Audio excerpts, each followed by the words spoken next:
Hi, there we are again, guys. We have been on hiatus. We are so glad to be back. We had a holiday hiatus for the holidays. So we have missed a bunch. I have tried to cut down 3 weeks plus or something worth of material. The first day we have on here is December 17th. We're just going to put it at that. Yeah, so it's about 3 weeks. Yep. So I tried to cut it down all we could. The big thing is that right before we went on hiatus, Mayro dropped his big teaser, the Kaldheim teaser. Uh-huh. So we're going to hit that one really quick. We've had some of these cards spoiled. Yep. We're going to hit it real quick. So the first thing he told us was that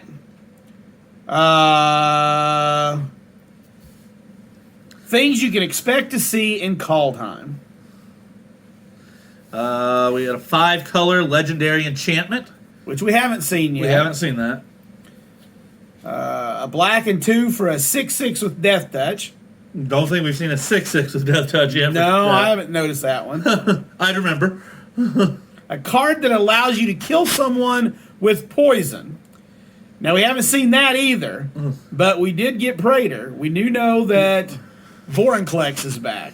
Doesn't Right. have Infect. No, but if somebody had some infect already, this would allow you to kill them with poison.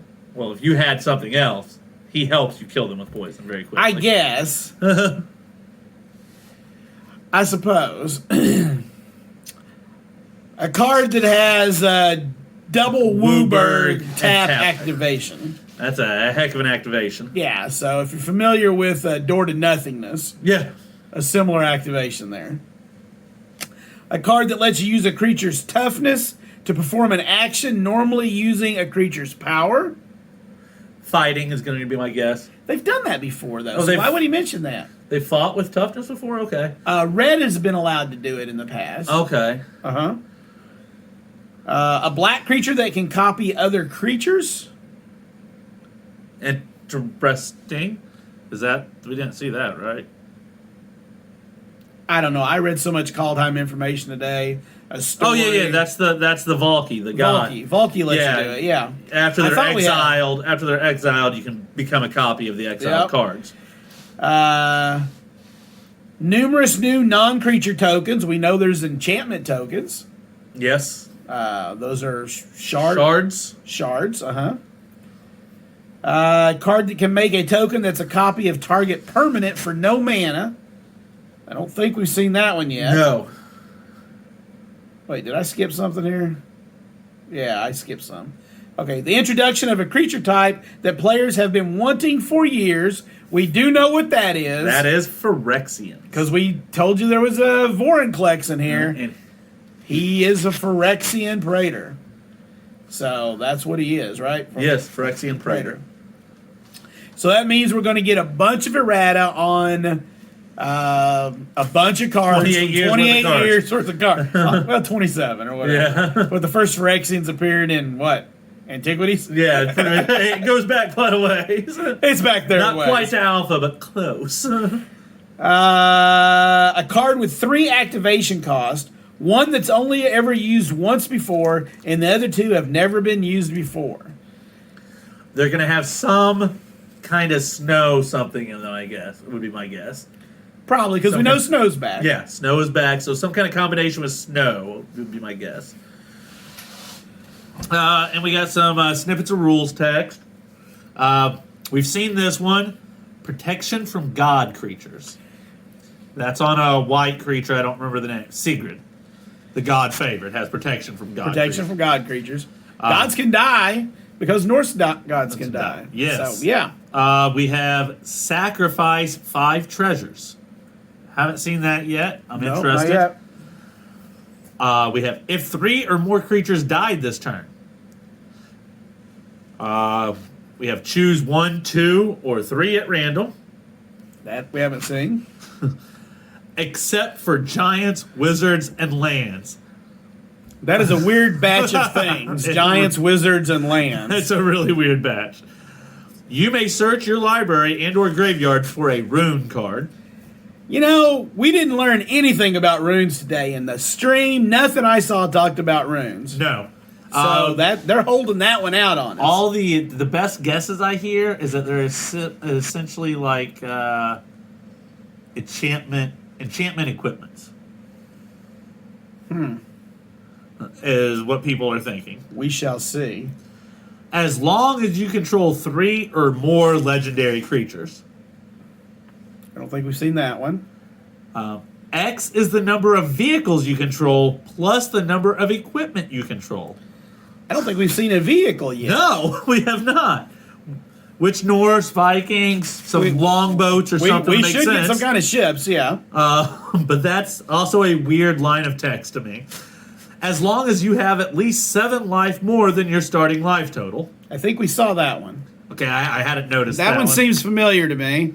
Keep going. Yep. I'll see if I can find it. Then create X of those tokens instead is also something that we got.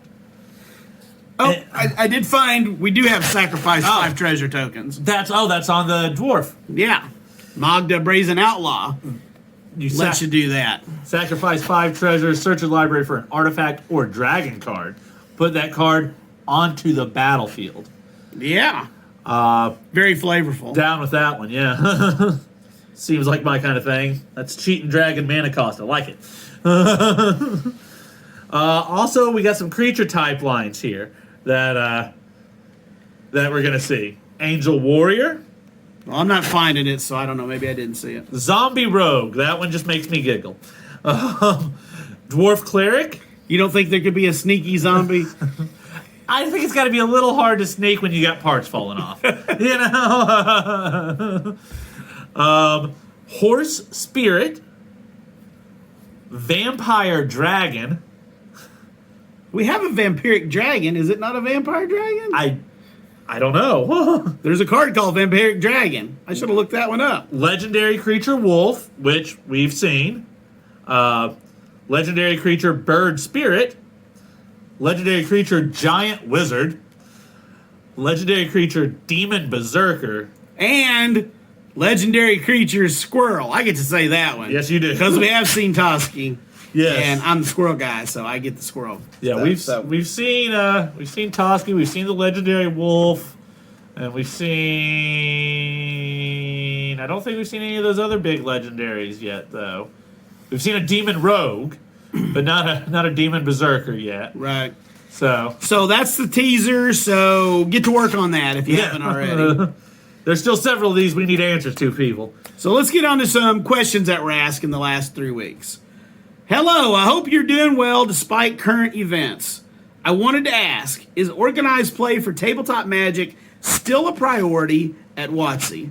Do you anticipate a return for tabletop organized play before the end of 2021? Thanks for your time. And Mayro says, tabletop organized play is still very important to us, just not as much as the safety of our players. When it is safe for tabletop organized play to resume, it will. Now, if you happen to be local and you watch Chatter of the Squirrels, which is our local Facebook stream that we just finished, Yes. this will be posted in a few days.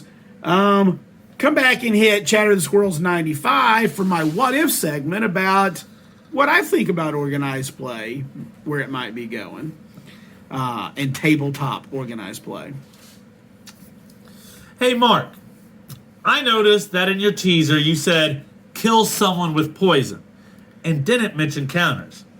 Does that mean that it may not necessarily be poison counters and may instead be flavored as poisoning a drink or food or something similar? Poison means poison counters. He wasn't talking about slipping arsenic into your opponent's drink. So, in the poison card, does it actually give poison counters specifically, or are you misdirecting us and it's a proliferate style effect? It is theoretically possible to kill someone with poison in Kaldheim Limited. Kaldheim Limited, so There are it's poison not just counters. in Commander and stuff like that. There's something that's going to give you poison. Going to give poison counters, yes. Yep. Kaldheim has the first gods that aren't somehow difficult to kill, one way or another. What inspired this change in design? because of Norse mythology, Norse gods can die, so the gods in Kaldheim can also die. Then we had a big discussion on white. Yeah, imagine. And specifically, since white is second in counterspells, white doesn't get more. Alan, you want to get us into this little discussion? Yeah, I'll take this. Take this discussion, I'll do some one-ofs. I got a little voice problem this week. I agree with a lot of your commentary on white's lack of counterspelling for color and gameplay.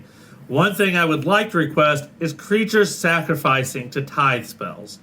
Similar to Frontline Medic or Judge's Familiar, we've seen white get an array of new defensive 1-drops like Selfless Savior, and this feels right in line. As a creature color rather than a color of instance, this feels like a natural bridge. It does. And it remains relevant in EDH even at 1 mana. Mero says, again, I and the color pie are not the barrier to white taxing and delaying counterspells. I would be fine with creatures that could sacrifice themselves with mana activation cost to add a small tax to spells. Well, then I wonder what the problem is. Please read on.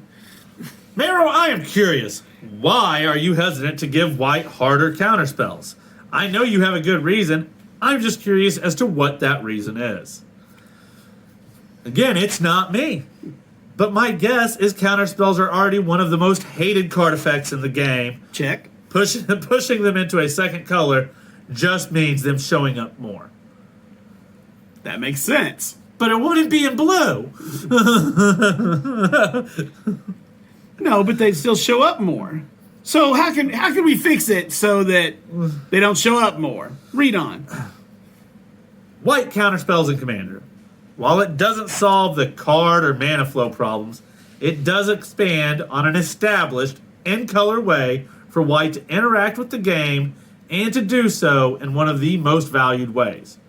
While I would prefer to see a small number of white counters enter the game in place of the third blue counter in a set to keep the number of counters unchanged, they could also be in Commander-only products. What a thought. Well, changing 3 blue counterspells to 2 blue and 1 white counterspell doesn't raise the as-van of counterspells, but it raises the as-played. Imagine all the sealed archetypes are 2 colors. Usually it's more complex than this, but it makes it easier to show the math. In the first scenario, 40% of the decks can play a counterspell. In the second, 70% of decks can. While I focus more on as fan, it's more of a vision design issue. As played is just as important. Yeah, you still have 3 counterspells, but now they can be played in 2 colors. Right. They would show up. For limited, I can get that. One more to seal it off good. Now, Mero, maybe I'm in the minority, but I personally like counterspells because I'm a horrible person, and think allowing white to have a few more copies of Lapse of Certainty or Tithe would be both fun and impactful because I don't have friends. I embellished a touch there, but yeah, you got did. The point. When Mero replies, when Magic was centered in a format that constantly rotated, it was easier for us to do that, as we could make sure certain things just showed up at a set rate. Now that the most dominant format uses all the cards, it's much trickier for us to have a color just do something a little. I have a feeling y'all are going to see this over the course of this next year, because I'm starting to pick up on Mero and how he does things after a couple years of doing this. I'm going to grow to hate this line. I've seen him use it in the last couple months more and more to put the blame on why he can't fix problems on Commander. When the main format had rotating cards, we were able to do these things, but now that the most popular format doesn't rotate, I'm going to start hating hearing this, because I remember the last Reblogatog we did, we heard that at least once as well. But you notice, Commander is the most dominant format. According to our data, it is currently the most played format. Note that even Commander is dwarfed by I play with the cards that I own. Yeah, the kitchen table casuals will always be the kings. I had some new ones in here today, and I was letting them know that if they strolled into the store with 60 card casuals, they probably wouldn't be able to find a game. They're going to need to pick up their game a little bit in Commander if they really want to pick up games. It just doesn't get played in the store, 60 card casual. It doesn't. I mean, any 60 card deck I have is not casual. So you're leaving a lot of fun on the table, or more in keeping with Magic, you're taking a lot of fun off the table by not allowing the Blind Eternities to be a visitable place. Now, the Blind Eternities are where the Eldrazi live, the Titans. They're the in-between. It's the in-between, and that's where they are. And they can't be Planeswalkers because they already do that. When you Planeswalk, you move through the Blind Eternities. That's so, the in-between. Whether it be something like the Astral Plane of D&D or the incomprehensible mishmash of the Fever Dream at the end of 2001... or the dusty desert town of the Q Continuum in Star Trek, Voyager, or something else entirely, there are so many cool story possibilities. Now, this is one of my favorite answers of all time. Definitely, the undefinable usually leads to defining the undefinable usually leads to unsatisfactory results. Look at midichlorians. You're right, Marrow. You convinced me. You said the word. I'm not one of those. I thought it was a perfectly fine explanation, but I'm not a big Star Wars person on a personal level. I am a Trekkie. I'm not a huge Star Wars person, but even I was like, midichlorians? No. So you don't like your science explained with science? What science? It's what you have in Star Wars. No, there's no science in Star Wars. Sure there is. No, it's space fantasy. I've said this. It's not sci-fi. No, it's a space opera. Right, but there's no science. It's not sci-fi. We have knights. We have wizards. We have princesses. There are sword fights. Magical swords. Yes, magical swords. You just have to be a wizard to use them. Yes. I'm not saying it's coherent. I'm just saying it's not science. All right. I'm not saying it makes any sense at all. All right, so we got another strand here I'm going to run through. This one is about Toski. Yes. So I may jump in a few times, but I'm going to let him handle the bulk of this. Are these involved or are these not involved? They are a little bit involved, but they're not exactly. Okay. They had the line, but not completely highlighted. So They actually jump back to the white a little bit, man. Oh, okay. So go ahead and start All it. right. It feels like one of the issues people are having with Toski is that, yes, Curiosity is secondary in green, and yes, Toski fits in green, but white is primary in caring about small creatures, and Curiosity is an effect that scales specifically with more small creatures. Seeing as white is supposed to have difficulty drawing cards, this seems like a potentially elegant solution. He's not okay. No, he's good. Mary's going to tell you why he's wrong. Curiosity is an ability well established in blue and green.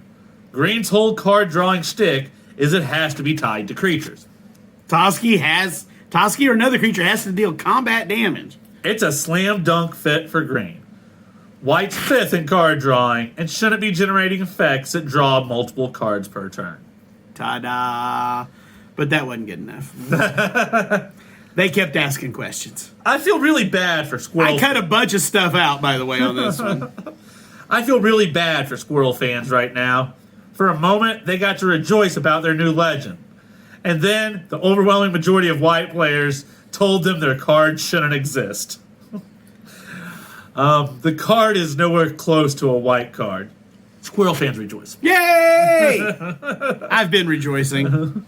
I'm fine with it. I think that most people really want to say about Toski is green is already too pushed, and many of us would like to take a really long break from seeing do everything green cards. Recent designs seem to just stick every value generating ability in a card and call it green.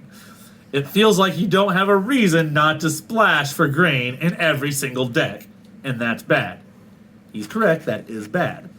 That's the same reason why cards like Swords to Plowshares are now considered off limits, right? That's what we've been told. Set them straight, Mero.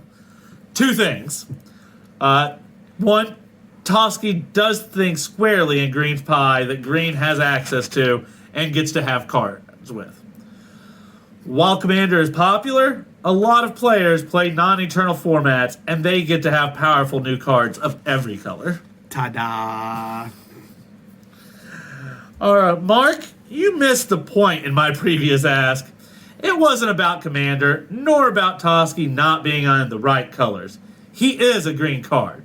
The problem is that green cards have been way more pushed than cards in other colors, and this is bothering players. If everyone gets to see strong cards in their favorite colors, green players have been the major focus for this distribution for the last 2 to 3 years.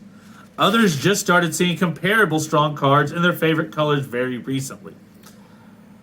The game has ebb and flow.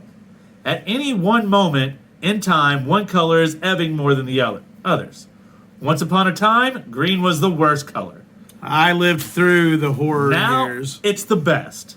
Yay! Flux will happen and things will change like they always do. The one extenuating circumstance is that the most popular format right now is an eternal one, and those formats evolve much slower, so it takes a longer time for things to shake up. So if the issue with white card draw is specific to Commander, why not change Commander rather than change the color pie, which affects all formats? This is a little bit of a cop-out, but Mara says we don't control the Commander format. I would like to do a follow-up question. We don't do these, but how in the hell would you change the Commander format to make white stronger without I have morphing absolutely it? no idea. So it was just like, how would you change the format to make white better so that it draws or performs better? What do you do I about have it? no idea. We only play 15 cards, or you can't play green in it, or I don't know. What would you change? So it was kind of weird. I think it stands to be said that, like how Commander limits white's strengths and exaggerates its weaknesses, the inverse is true for green, to a larger degree if you ask me. Which is not to say that green doesn't get many powerful cards, just that it's easy to mistake the pressure to play green in Commander as a fault of the cards being too powerful, when in fact Commander as a format does a lot to encourage you to do the things green is good at doing. Sorry if I rambled, Merry Christmas. That is definitely true. Commander warps the colors because it changes around what game elements are important. Absolutely 100%. That is true.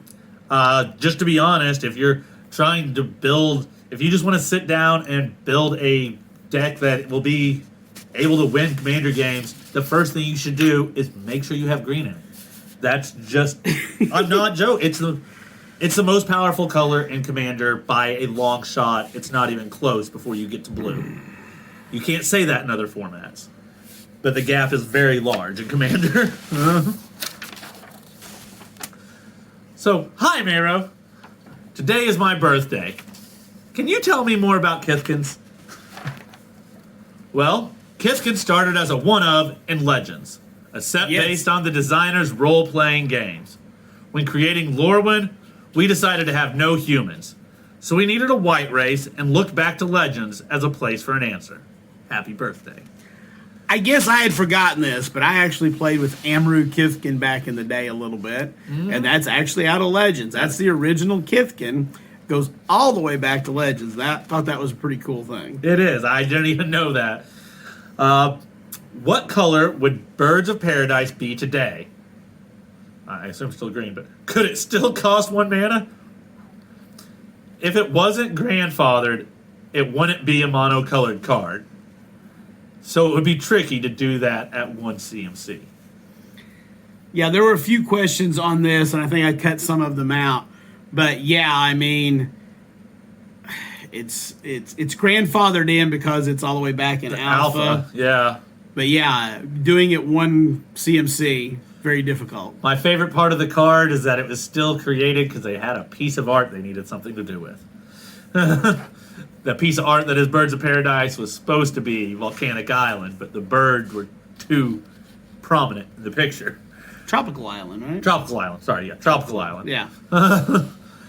Hi, do you think a person who is very solitary but constantly puts the needs of others above its own interests can still be considered black aligned? If you're putting the needs of others over your own, you're not black. There may be another one or two that deals with this general issue, but there was some discussion about The color pie. the color pie and black being selfish, and Yeah. and I'm sure I eliminated some guys. I mean, 3 weeks we just couldn't Yeah. cram them in. It's one of the main defining characteristics of black is the selfishness, and as Meryl always likes to remind you, that black is amoral. Not immoral, they are amoral. They're in it for themselves, and They're not doing things that they think are morally wrong, or they just don't even believe in morals. They are amoral. but they can totally work within the law to Yeah. get it done. All right, silver border on Arena, if or when. I would love to augment some host online. That's a big if. Many uncards would be problematic to program. Probably. And to follow that up, would an online-only silver border set work? I know things like stacking dice don't work in digital, but wouldn't digital have some silver border mechanics you couldn't do in paper? Mero says an online unset would need to be designed for the online experience.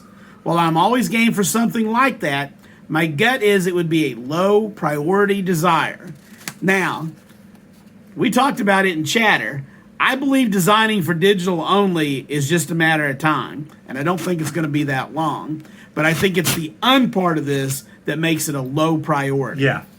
Unsets are fun. We're going to get them every few years, but they're not that sought after. And No. so that's why getting one developed just for Arena or something is pretty low. Pretty low. Hi, Mark. What are the difficulties in making an artifact planeswalker or an enchantment planeswalker? There are a lot of play design concerns. We've made significantly more cards that interact with artifacts and enchantments than with planeswalkers. The chance of something bad happening goes way up if we opened up that can of worms. Man, imagine if you just shatter Karn. Man, how good would Naturalize be all of a sudden, right? Yeah. Naturalize kills planeswalkers. Oh my, green is so powerful. Disenchant would get them too. Yeah, Disenchant, Natural. Yeah. Nature's Chant. Big fan Yeah. of that one since they created it. Yeah. What criteria does a person need to meet for WotC to consider them to be an active Magic player? This was interesting. There are a number of different metrics depending on how you want to define active. One metric we look at, for example, is someone who has played in at least one sanctioned tournament in a calendar year.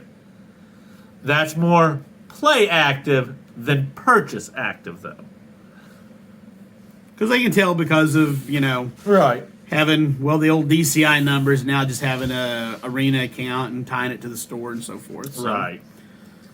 That is interesting. I don't know if I've ever really heard him talk about. I hear him say active Magic players, but I don't know. You've talked before about the possibility of doing a time spiral type set that explores shifting the color identity of cards without totally breaking the color pie. Will we see any of that philosophy in Time Spiral Remastered? No. Remastered sets don't have new cards, or even cards from non-Time Spiral sets. Unless it's digital. Yeah, I was about to say.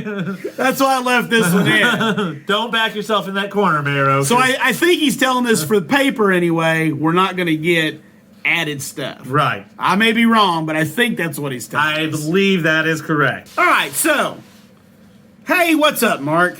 I'm wondering if you can settle the debate for me. Should DFCs be considered deciduous at this point? They're an easy-to-understand mechanic, and by Strixhaven, we'll have 3 mainline sets in a row with them. specifically modal DFCs. And later than that, we're getting 2 Innistrad sets, which I have a sneaking suspicion will contain DFCs to some degree. Werewolves. Yeah, I would expect so. So is it safe to say that DFCs might be considered deciduous? Do it when it fits mechanic. That's what deciduous means. And he says, yes, you can consider double-faced cards to be deciduous. So we have officially went there. We kind of knew it already, but we are officially there at this point. Well, I mean, it's kind of been an unofficial thing actually for years, because before we got the modal DFCs with Zendikar, when we had a standard with no double-faced cards, it was the first time in like years, almost since they were created, that there weren't any in standard. They always, every year almost, there was some kind of double-faced cards coming out. Black is focused, motivated, willing to take calculated risk, confident, thorough, courageous, and charismatic. Now that's a quote from a question that I had cut out where Mayro had answered about black. So, are all of these really characteristic for black? Is confidence black any more than blue or red? Is black more courageous than white or red? Why is black more thorough than white? Black just feels unscrupulous and egocentric. Mono black may do things that are heroic, beneficial to others by chance, but never without their own motives. Why can't black be a non-good color by itself? Mayro's going to set this guy straight. He is. Because the color philosophies are not inherently good or evil. Black focuses on the needs of itself over the needs of others. It prioritizes merit-based systems. It wants to allow people the opportunity to succeed if they put in the work. None of that is inherently evil. Seeing black as the evil color is just you buying into white propaganda. Now, I think this line of thought, and it may have been there the whole time, but it's something that I just ran onto as being something that WotC as a company has been doing for the past few years. They got rid of the Drow being an evil race. Yes. Drow are not an evil race. Some Drow are evil, but not as a race. So that's a thing they've been doing in a lot of their stuff. Yeah. So, well, I've heard Mayro go on about this several times over the years. If you ever listen to his drive to work, every couple of years he does a breakdown of the colors and stuff like that, and he always makes sure when he talks about black to point that out, that black is not evil. Like I said, he says before, black is not immoral, they are amoral. There is a difference. Aren't double-faced cards that have text on both sides bad for draft? Most people sleeve up their deck and have a hard time remembering information. Double-faced cards have downsides, with logistical issues being the biggest issue. But if the upsides outweigh the downsides, with the vast majority of the players, there's all sorts of things that we're willing to do. All sorts of things we're willing to do. Yeah. That's why I left that in there. All sorts of things we're willing to do. I guess we just have to stay tuned to find out. I feel like when I started playing MTG a couple of years ago, there was a lot more discussion around Standard. It seems like that hype has gone over to Commander. Is there any evidence of the player base changing or proven explanation for why things changed? Yeah. Yes, more people are playing Commander. He doesn't really answer the base of the question, just says, yes, Commander's more popular. Yeah, we're talking about it a lot. We talked about it on Chatter tonight. So, yeah, it's a thing. Would you consider modal double-faced cards to have made split cards obsolete? Or do you think that the flavor of split cards or the relative ease of printing them comparatively makes them still a valuable tool in your design portfolio? We have this like every couple weeks, this question. Well, I try not to repeat, but some things get discussed over and over. Split cards have the huge advantage of a card back. A card back. If the two spells can fit as a split card, instants and or sorceries, we'll do it as a split card. So I think going forward, and again, we need to hit on some of these things once in a while. Yeah, we do. Not everybody watches every episode. No, I know that. Instants and sorceries on split cards. Permanents need to be DFCs. Right. I feel like every week or two that we either have that or somebody bringing up the Kamigawa flip cards. Why don't we just do those instead? It feels like. I was very excited for a Viking set. From what I've seen art-wise, it fails to deliver and a good representation of Norse or Viking culture. Why hasn't the art department done enough research into actual Dark Ages clothing and art and etc.? Kaldheim is not a historical Norse set. It's a fantasy set inspired by Norse mythology. We're trying to radiate a certain atmosphere, not necessarily replicate the past.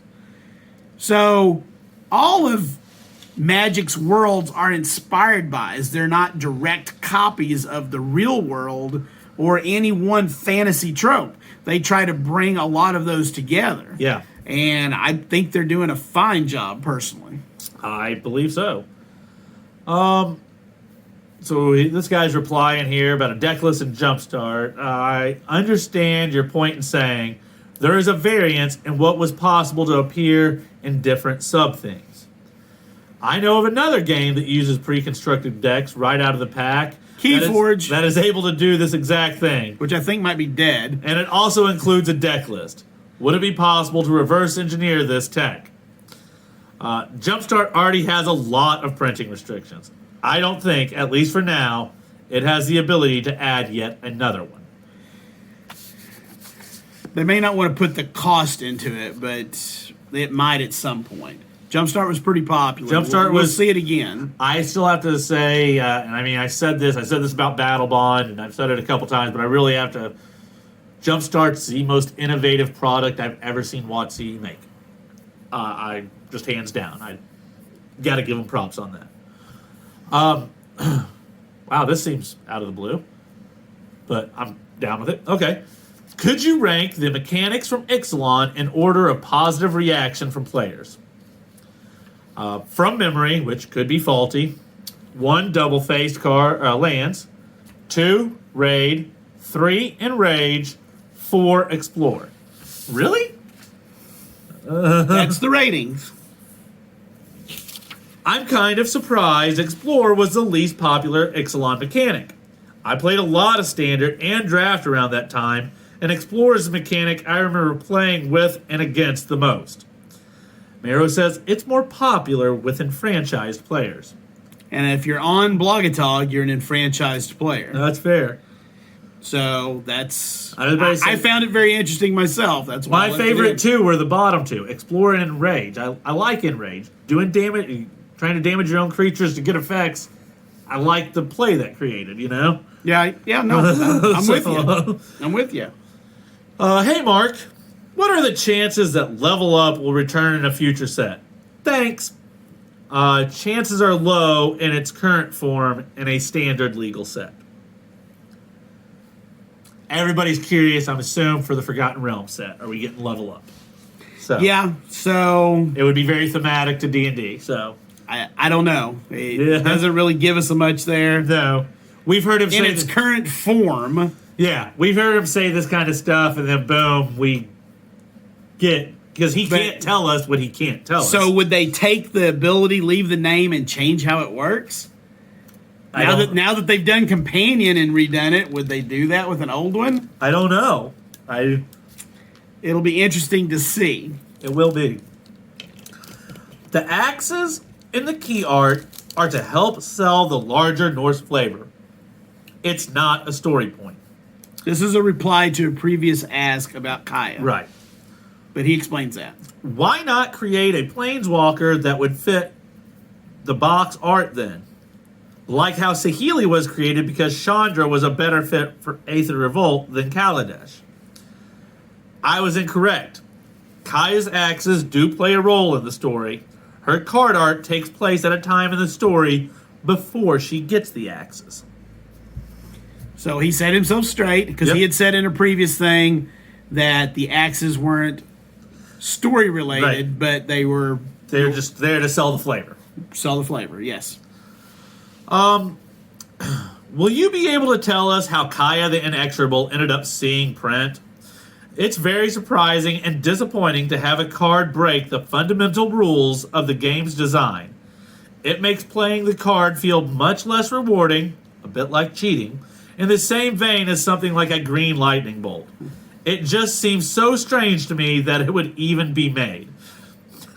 Yeah, Mayro's been pretty vocal about this. Let me be clear about something. I personally don't like cards casting other cards from exile that weren't put in exile by that card. But that is just my opinion. It's not a fundamental rule. R&D as a whole believes it's okay in certain circumstances. That's how cards that do that get printed. Magic is made by a large group of people, so it's a group creation and not a singular creation. Nothing is being done that isn't allowed to be done. I'm kind of with him on it, though, too. Yeah, I get what he's saying, but there are a lot of people that make Magic, and we're going to get into this a little bit more here as we wrap up tonight's episode. I just like how that guy put it. It just seems so strange that it would even be made. Go ahead and hit that next one there. Now, knowing that you don't like effects that bring cards from exile, when an effect on a legendary creature that puts itself on the exiled zone in order for its controller to put an exiled card back into that player's hand, something that you would consider? Here's my personal line. If a card is put into exile, it shouldn't come back unless it brings itself back or the card that exiled it brings it back. So that's his feelings pretty much in a nutshell right there on the exile zone. We got a couple more to wrap up, and this is pretty telling right here. We all hear you when you say play design isn't your job. He's vision design. He's vision design, yeah. But I think it's a critical piece of the design narrative that such big power swing cards exist. Shouldn't it still be your goal to create designs more resilient to such outliers? That seems like it starts at the mechanic outline / early design level. Mayro says, you can't set power level until most of your environment is stable. In a good vision design handoff, maybe 20% of the cards printed have some origin in the handoff file. 20%. It's just not a practical thing to care about based on where the file is at the time. That said, we do work closely with play design to make sure our mechanics and themes are balanceable, aka play design can work well with them. So vision design is getting the mechanics down, it's getting the interactions down, it's getting the basics down. Play design actually starts playing with them and seeing how they work with each other. Play design cost things. They put numbers on things or solidify the numbers. Until then, they just have a basic, they have ideas. They guess at it. Yeah, they've got ideas. But from what I can design, that's when they start costing things. They start power and toughnesses the numbers start lining up. And then our last one. I feel like I'm not properly understanding what you said. Does the set design team really throw out 80% of your team's card design work? The cards created by Vision Design are more proof of concept than anything else. We're demonstrating how the mechanics and themes work. Much of the structure usually remains, but not necessarily the specific card designs. That's a little bit of insight into how that comes up that way. It still almost makes me sad that Mayro's not making finished cards anymore. He hasn't done that for a long time. No, but it seems like he's even further removed from it than he keeps getting further removed from the finished product. I know he never really costed things. He's talked about that. He's never been good at that. Right, but he's still the big design guy. He still comes up with the 7-year plan, which is a floating 7-year plan. I mean, but he still comes up with that. He comes up with a lot of mechanics. He comes up with a lot of the stuff that we see, and he's the face of Magic for us. Yeah, He is the face of Magic, although his successor has been, his heir apparent has been shown now. I mean, it's easy way to say it. Gavin has solidified himself as one day. I believe so. Looks like we've managed to wrap this thing up in under an hour, it looks like. So that gets us caught up. We'll be back next week with another episode. And we appreciate you guys tuning in. So until then. Thanks, guys. See you later.